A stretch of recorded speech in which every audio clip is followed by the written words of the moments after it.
All right, so welcome back to the Millennial Harbinger channel, podcast, whatever you want to call it. This is the episode 7, and this is probably going to be the last one where we kind of work through my paper as a launching point to talk about, hey, how can we re-enchant ourselves, in the words of philosopher Charles Taylor, and not only re-enchant ourselves, but re-enchant our reading of Scripture via the lens of Dr. Michael Heiser's Deuteronomy 32 worldview, particularly the passage in Romans 1:18 through 2:11, which is like the number one go-to verse when you want to talk about same-sex sexual relationships, homosexuality, etc. Um, and so I wrote this back in 2020 as a means of like, how can we have better conversations in our churches about this subject? Well, first, it would help if we actually, read the passage accurately. I know that there's never going to be a day where everybody reads it the same way. It's not this day, and I don't think there ever will be a day. But that's our goal here. That was the goal of this paper, to read Romans 1 more accurately via Dr. Michael Heiser's Deuteronomy 32 worldview. As he himself said, this is the number one place in the New Testament where you can see the Deuteronomy 32 worldview at play. And so at the end of last episode, I was reading through 10 observations that I was making as a result of a little bit of what we discussed in the paper. I'm going to finish going through those 10 observations in this episode, the remaining 5, and just kind of talk about, hey, where do we go from here, right? Okay, so let's jump back into observation number 6 in this last section of my paper that I wrote for a class back in, again, 2020 for my doctoral of ministry degree at Fuller Theological Seminary. This class was Enchanting Faith with Richard Beck, and appreciate him, appreciate his book that he wrote, Reviving Old Scratch, which I used to kind of enter into this conversation along with Heiser about how can we re-enchant ourselves and recover an accurate understanding of the supernatural worldview of the Bible, especially the devil, angels, demons, etc. Okay, so some of these remaining observations are going to be worded in response to what Beck was talking about in his book. So they'll only make sense in light if you've read that. So I encourage you to read his book, Reviving Old Scratch. Okay, so observation number 6. The Deuteronomy 32 worldview can help reverse the problems Beck lists that a disenchanted faith creates. It expands the supernatural universe beyond more than just simply God, right? Reappropriating the loyal and rebel spiritual beings and refusing their Scooby-Dooification. All right, there's another good word. It makes the rebel spiritual beings the bad guys, to use a very scholarly term, instead of God. Because when you lose Satan, the demons, rebel spiritual beings, God becomes your bad guy, right? But Heiser and Beck both help us realize that God's not the bad guy. He's not the author of evil. It corrects a fundamental misunderstanding of the gospel by situating the birth and mission of Jesus within the context of reversing the sins of the watchers. And boy, howdy, like if that was one thing, like the typical Christian in the pew or cushioned chair these days needs help realizing and given that aha moment, it's how much of the scripture was written with that frame in mind. When we don't read Genesis 6 accurately within the enchanted worldview of the ancient Hebrews, man, it just messes up a lot of different things. Okay, but consequently, it provides a better, more accurate answer to the problem of evil, pain, and suffering, thereby energizing rather than deflating those struggling with their faith as a result of why do bad things happen to good people, etc. The Deuteronomy 32 worldview also re-enchants spiritual warfare by understanding social justice as a fight ultimately against the powers and principalities of Babylons. Now they're the human beings. I just watched one of those paid government ads against the tobacco industry. and it had the executives of the tobacco industry in the foreground, dark, foreboding, almost portraying them like an evil being, right? But again, when we're talking about perhaps the tobacco industry as an example of Babylon, an iteration of Babylon, ultimately we're not fighting the tobacco industry dudes in suits in the boardroom. We're fighting ultimately against the supernatural powers and principalities at work, manipulating the tobacco industry to be a thing and to continue to create products that harm people rather than help them thrive. This fight is a nonviolent, Christ-like, sacrificial struggle that defeats the powers and principalities by picking up one's cross in a cruciform lifestyle. A cruciform lifestyle emphasizes personal morality and holiness and the purpose and mission of the church. Again, all this is in light of Beck's argument and verbiage, so it'll make more sense if you read his book. Number 7, Beck's definition of spiritual warfare, which I like. It goes something like this. For the people of God to come out from the demon-haunted and oppressive city of Babylon, end quote, finds a particular and significant example for Christians within the age of authenticity in regards to the tension of sexual ethics and same-sex sexual relationships. Christians should seek out a richer theology and understanding of idolatry with the help of this biblical supernatural worldview, which seems to communicate that one doesn't have to be a pagan inside of a temple to commit it in Romans 1:18 through 2:11. Man, more can be unpacked there, but let's just keep going.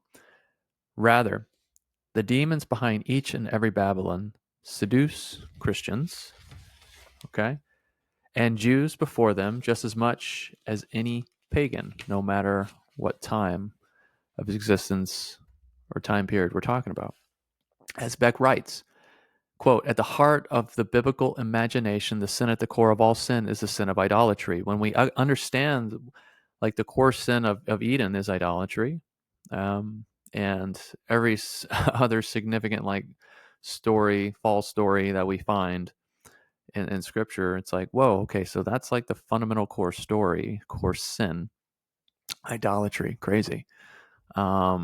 It's a significant observation to make, and Beck sees that. Number 8, Beck mentions that the sexual is the political, and he goes into explaining that in his book. And I respond to that saying, yeah, the sexual is political, but also vice versa.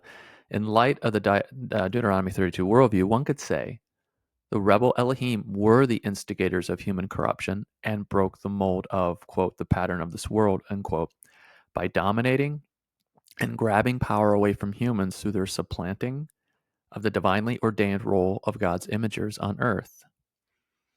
They, quote, harm and oppress humans, especially the most vulnerable, through unjust power structures in order to maintain this power. They help cause the pervasive adikia, unrighteousness, depravity, however you want to translate that.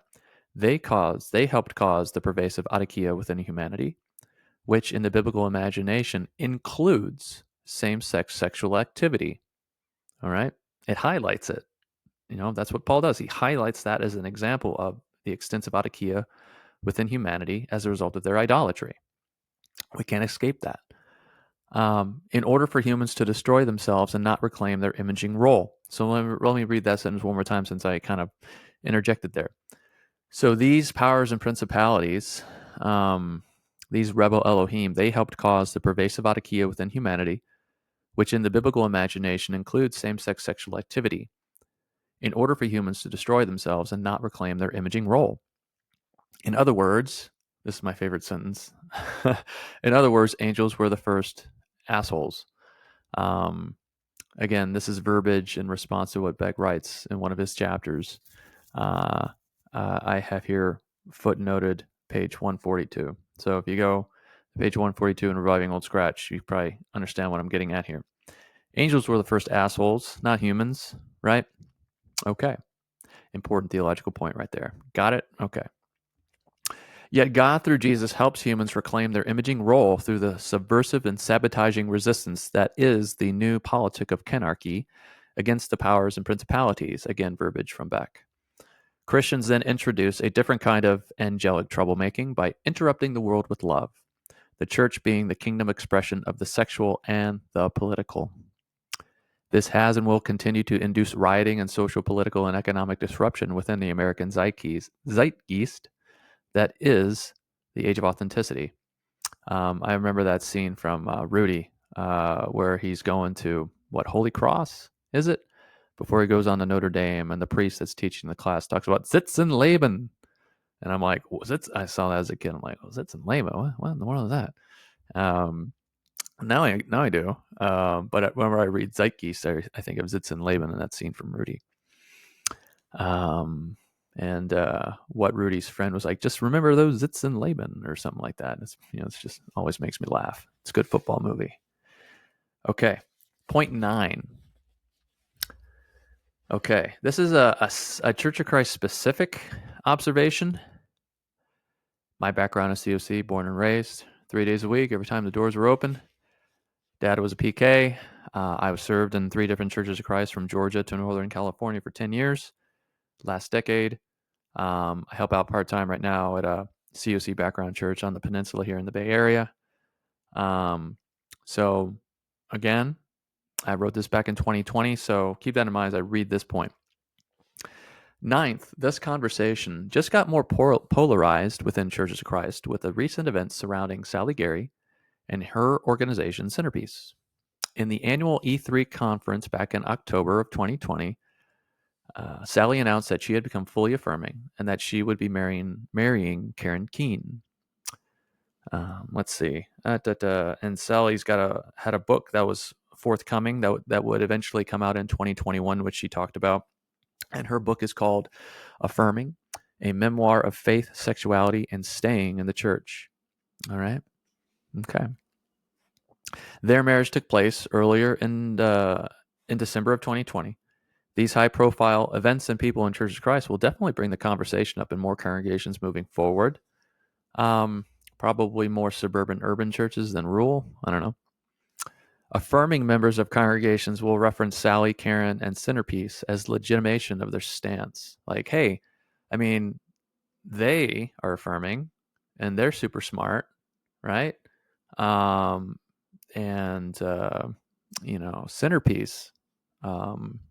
is a great organization. So, hey, since that's where they're at, I think that's a legitimate, credible stance to be there as well, affirming that is. This will create opportunities for ministers and church leaders to re-enchant the conversation utilizing the Deuteronomy 32 worldview and Romans 1:18 through 2:11.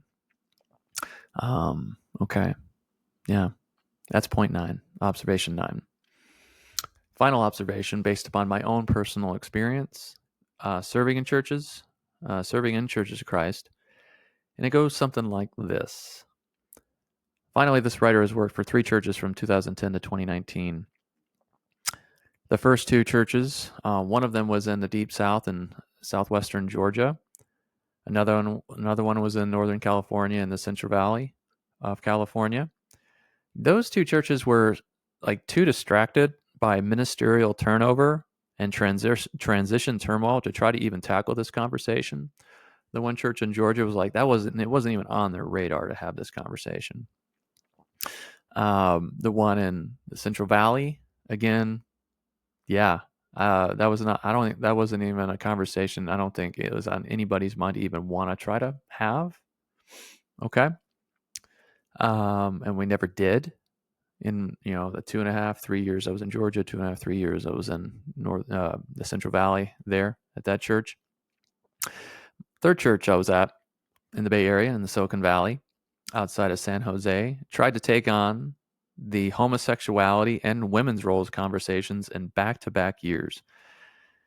Man, and it was so weird too, because it's like we were starting to enter into a women's roles discussion where everybody but one minister who was about to retire was egalitarian, but eldership's congregation was officially complementarian. We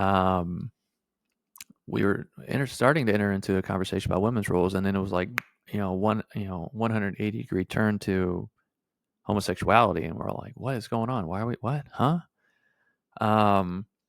But we brought in both centerpiece and lead them home to help us kind of have a good conversation and to go about the process of having the conversation within our congregation better, which I really appreciate about my last church, bringing in both centerpiece and lead them home.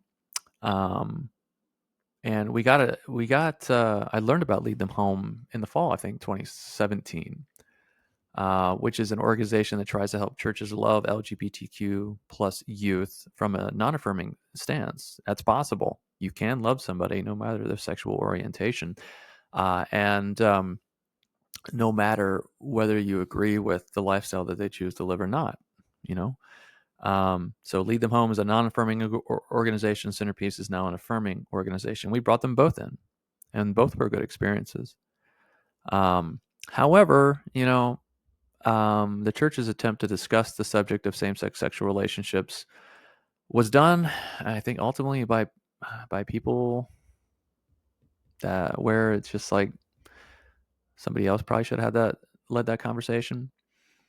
It was done in such a disenchanted way as to exacerbate the civil war that Charles Taylor talks about between affirming and non-affirming congregants. I don't know. I mean, the way it went down was it was preaching to the non-affirming choir.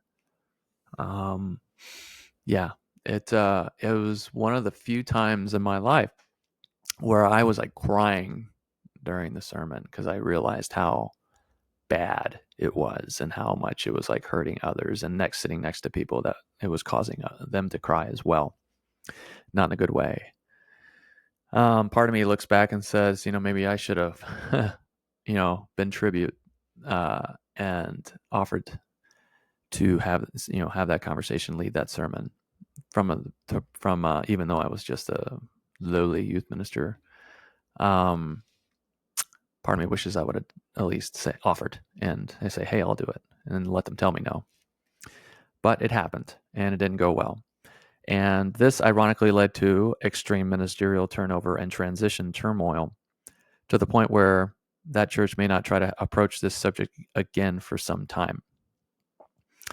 Most likely not, because it was crazy. Right after that happened, we had like 2 long-term ministers leave. Yeah, it was insane. It was insane what happened after that conversation. And at no point within that conversation did those who lead it approach congregational teaching from a Deuteronomy 32 worldview perspective, because the ones leading the conversation weren't the trained ministers, for one. They were elders. I was not aware of Heiser's writings at the time. Otherwise, I wish I was. But it wasn't approached from this perspective. And as those at Fuller Youth Institute note, in one of their books, I believe it's Growing Young, it is not so much that a church retains its orthodoxy that young affirming Christians have a problem with, but rather how a church and its leadership go about having and including young people in this conversation. And I mention them just because I have some history for the Fuller Youth Institute, being a part of their church cohort, both for Sticky Faith and for Growing Young, the 2 different churches there in Northern California.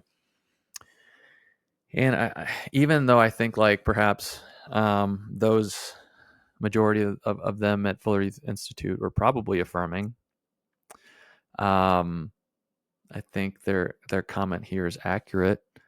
Even if we are going to be non-affirming, it really matters how the conversation is rolled out, and that there is a conversation, and how the sermon, how you do the sermon, how you do everything. Like, what do you do before you even begin to have that conversation or sermon beforehand? Yeah, a lot of not great memories about that. But this church is a perfect example where utilizing the Deuteronomy 32 worldview in Romans 1:18-11 could have helped re-enchant the same-sex sexual conversation, same-sex relationship conversation between doubting and disenchanted, affirming and non-affirming Christians within churches in the age of authenticity. I think it could help, but I also think that, again, like I said before, it's not a silver bullet. And who knows? Who knows the reactions to approaching the subject through that lens that you'll get? It'll be probably span the gamut. But I think that this would be so helpful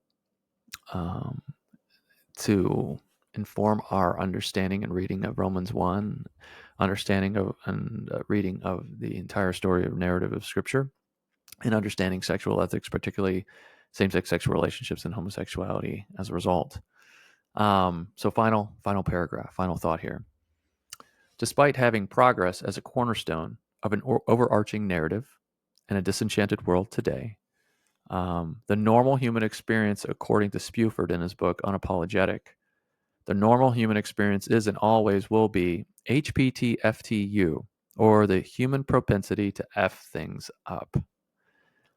The Deuteronomy 32 worldview informs doubting and disenchanted, affirming and non-affirming Christians that the powers and principalities contribute heavily to the HTP or HPTFTU, as well as to this following myth that he mentions in his book. Now I'm going to end the paper with this paragraph from Spuford's book about this myth.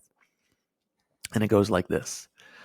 When our desires do conflict sharply enough to cause an unhappiness we can't distract away, there is a strong contemporary feeling that it ought to be possible to fix the situation by a change in the rules, an alteration of what is and what is not permissible. We've been telling ourselves a very popular story recently about a person poisoned by anxiety and self-hatred because they think they are forbidden to do something essential to their nature. Then they discover that the prohibition is groundless, that it is a meaningless taboo left over from less enlightened times, which they could and should regard or disregard. And so they do the thing they've wanted and feared to do. They go to bed with someone of their own gender. And it's okay. The sky doesn't fall. The ground is still solid under their feet. And they relax into freedom. This is a potent contemporary myth. And like all potent myths, it has a large amount of truth in it.